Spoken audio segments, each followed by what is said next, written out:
7월 7일. 흐렸으나 비는 오지 않았다. 오늘 경상수사, 두조방장, 충청수사가 방문했다. 방답첨사와 사도첨사 등이 두 편으로 나뉘어 활쏘기 시합을 했다.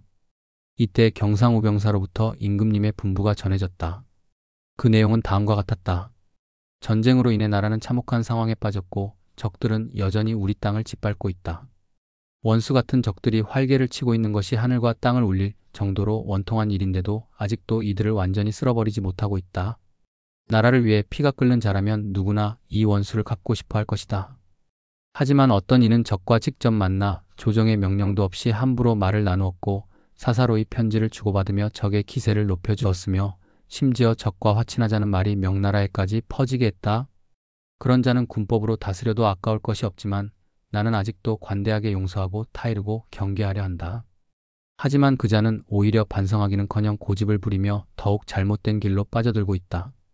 도대체 이유를 알 수 없다. 이에 비변사 낭청 김용을 보내어 나의 뜻을 구두로 전하니 그 자는 이제라도 마음을 바로잡고 정신을 차려 더 이상 후회할 일을 만들지 말라. 이 글을 보니 놀랍기도 하고 죄송스럽기도 해서 몸 둘 바를 모르겠다.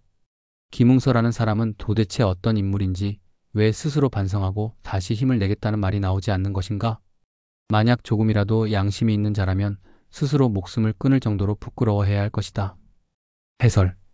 이날 이순신 장군은 조정으로부터 매우 강한 내용의 임금님의 분부를 받았다.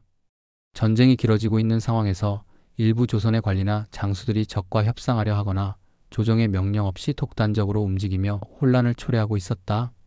특히 김웅서라는 인물에 대한 비판이 나오는데 그는 일본군과 사사로운 접촉을 했다는 이유로 심한 책망을 받았다. 이순신 장군은 이를 보고 충격을 받았으며 나라를 위해 싸워야 할 자가 적과 타협하는 행태를 강하게 비판하고 있다.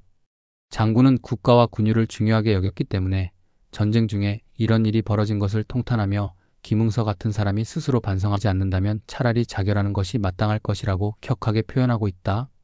이 기록을 통해 당시 조선 조정 내부에서도 적과의 화친을 두고 갈등이 있었으며 이순신 장군이 이를 얼마나 분개했는지를 알 수 있다.